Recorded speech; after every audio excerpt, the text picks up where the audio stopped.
Hey, Sophia, how's it going? I just wanted to let you know that we got those really lovely oranges that you sent us. Thank you so much. I'm gonna be having them with Deb. I was just thinking of making some fresh squeezed juice for breakfast tomorrow. So anyways, I just wanted to thank you for always thinking of us. Oh, Christopher, what a lovely message to get from you. Thank you so much for letting me know that they got there. I hope I didn't send too many for you and Deb. I wasn't so sure how much would have been good to send. No, it's perfect, and straight from Florida, too.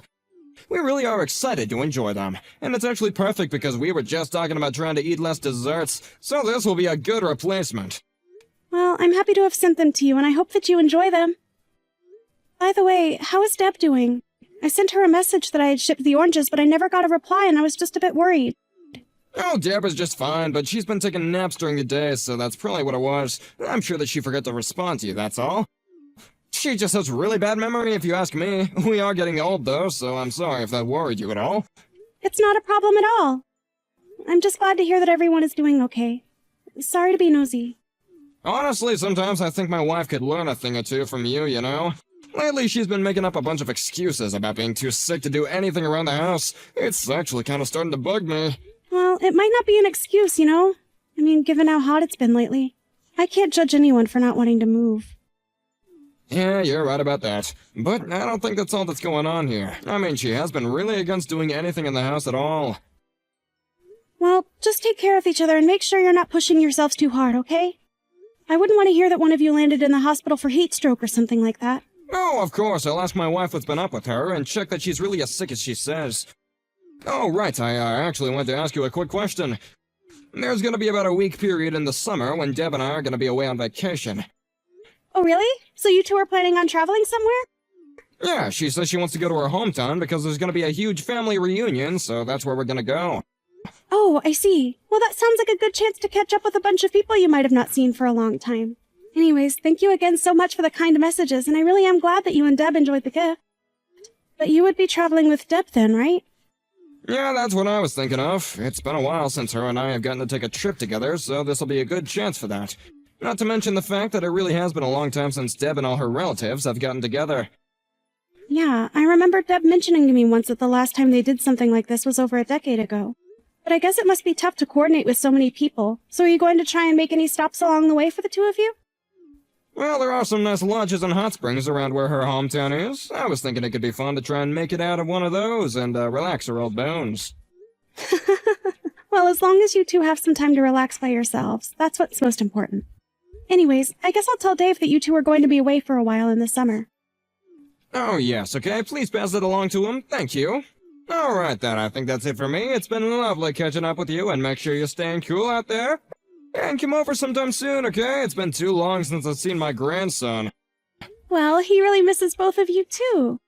But anyways, I also have some errands that I need to go and do. All of this talk of family reunions made me realize that it's been a while since I've sent anything to my own family. Maybe I should reach out to them soon and ask how they're doing. Hi there, Christopher. I was just wondering if you wouldn't mind asking Deb to check her phone for me? Oh, hey there, Sophia. Is something the matter? Maybe I can help you out? Well, I know that Deb is going to be visiting her family's grave in her hometown, and I was messaging her about sending flowers from us. But anyways, she hasn't responded to me, and I would really like to talk about this if possible. Oh, you don't need to do that. You can just send anything you want here, and we'll be sure to take it over, okay? Are you sure about that? I was just thinking of what kind of bouquet would look nicest, but... I think that you have a great taste. You just pick something out and send it over, so don't worry about what it is. I promise that we're not that picky. I see. But did something happen to Deb? I'm just worried because she hasn't been responding to me at all. Did you ask her about how she was feeling? Is she really actually sick or something? No, she's just fine. Not sick at all, really. Well, that's good to hear at least. Because I know her dad 3 months ago, and I was just wondering about how she was handling that. And the only reason I mention that is because I feel like it was around 3 months ago that she stopped getting back to me. I just wonder if she hasn't been feeling a bit depressed since then. Obviously anyone would take their own father dying quite hard. Yeah, she is still quite sad about it. I think that you're right about that at least, but it's already been 3 months. I really am getting a bit sick and tired of her acting like this. I think that she's dragging this out just a bit too much. You really feel that, Christopher? I don't know. I thought you would want to be a little more patient with her. I have been patient with her, But the fact is, her dad was on his way out of here for a long, long time, and I just thought that she would have already been more ready for when he did die. You remember meeting him in the hospital, right? He had been in there for a long time before that, and we all knew it was gonna happen.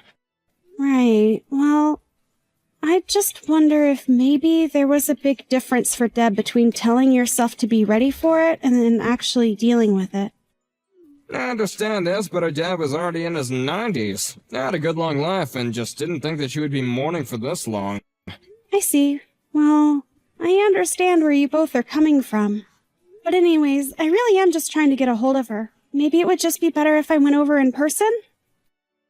Oh, sorry about that. I think we're gonna be leaving for our trip soon, so I don't know how well that would work. Well, I could always just go and visit you both after you get back from your trip. I would love to hear all about the family reunion. Right, I see. Well, I guess if that's what you want to do, then that'd be fine. Sorry, what do you mean if that's all I wanted to do? What else would I be doing but visiting you two? Sorry, nothing. I just have a lot on my mind right now. And I think that Deb is also busy keeping herself entertained. Sorry, what do you mean by that? I thought you said she was too sad to do anything around the house. Well, she certainly isn't doing anything around the house, but ever since her dad died, she's been going out a lot more. Even now, she's not even at home right now because she's out doing something. But just don't tell her that I told you any of this, or I'll never hear the end of it from her. I see. Well, thank you for telling me that anyways. I really do appreciate it, and I am glad that she's well enough to go out and do things. But if you could just tell her to please get back to my messages when she has a chance, I would really, really appreciate it. I mean, she isn't even picking up when Dave calls her. I see. Well, that's also good to know. I'll let her know that you were just a bit worried and want to talk to her is all. Please do that. Thanks so much for talking to me about this, Christopher. Sophia, are you there? Do you have a moment to talk? I have a small favor to ask of you, if you don't mind. Oh, Deb! It's been so long since I've heard from you. How have you been? What is this favor you want to ask about? Well, I just wanted to let you know that I'm on the bus on the way to your house right now. I'm so sorry to ask about this so suddenly, but I'm wondering if I can't ask to live with you and Dave for a while. Wait, what? You're coming here to stay with us? Well, do you mind if I ask what happened? Is everything okay at home? Well, I was kicked out of the house by Christopher, if you can believe it. You're kidding me! Why would he do that to you? Why would he kick you out of the house? Did you two get into some kind of fight or something like that? Well, I think it was a bit more than a fight, if I'm being honest. But my husband was keeping me locked up in the shed for a long, long time. He was upset at me for not sharing part of the inheritance I received when my dad died. He told me he wasn't going to let me out until I gave him some money. But I also knew that you were going to be coming over today, and I was just so embarrassed. I finally gave in and told Christopher the information he would need to get into my bank account. Then he finally let me out of the shed, but I was just so scared that he would try something again, so instead of waiting for you to arrive, I ran away. Deb, is all this really true? I mean, you mean to tell me that that's why I couldn't get in touch with you this whole time? Yes, that's why. I saw that you had been trying to get in contact with me about so many different things. I'm so sorry to have caused you any worry about this. Deb, please, you don't have anything to apologize for at all. I mean, I'm just glad to hear that you're alive. I mean, I'm still just trying to wrap my head around this whole thing. I can't believe that Christopher would do that to you. I'm really sorry. I should have tried to come over and visit you all sooner. No, this is not your fault at all either. I mean, Christopher was doing everything he could to tell you that he didn't need you to come and visit us. That is true. He kept making up excuses whenever I suggested that I come over. But still, it's only you two living in that house. I should have insisted on going over just to give you both some company. Actually, there's another reason why he didn't want you to come over. You see, Christopher has been living with his mistress this whole time. That's why he didn't bother chasing me after I handed over my bank account information. He already found someone else and was probably glad that I left on my own. But I really had no idea at all that he would have ever gone so far as to do something like this. Deb, do you mind if I ask where you are right now? If you want to get off at a stop somewhere, I would be more than happy to go and pick you up. Oh, Sophia, thank you so much. That really is so thoughtful of you. I'm just so shaken up. I don't think I've stopped shaking since I finally sat down on the bus. Feels like it's been so long since I had a decent meal. I can get off downtown and meet you by the university if that would work. Yes, of course. I'll grab my things and head out of the house right now. Just meet me by the cafe near the gas station around there. You know the one. That sounds good to me. But given that the university is at the end of the bus line, I won't be there for quite some time. I'll message you again when I get close. Thank you so much again for doing this for me. Oh, yeah, I suppose that's true. You are coming all the way from your house. Okay then, I'll just be ready to leave whenever you message me. Thank you so much. I'm sorry that you'll have to pick me up in this state. I feel haggard and smelly, and I would just love to take a hot bath. I'm so sorry that you've been through so much, but I'm glad that you were healthy enough to get yourself out of there. I'll see you soon. Just please take care of yourself until then and stay safe, okay? I'll talk to Dave about this and we'll make sure to protect you. Don't you worry about that. Hey, Christopher. I was wondering if I could talk to you a little bit about Deb. You want to talk to me about Deb? Don't tell me that she ended up going over there to you guys. That's right. She got here last night and is with Dave and I right now. I see. That woman really is gonna be the death of me one day, I swear. I really am sorry that you're having to put up with her nonsense right now.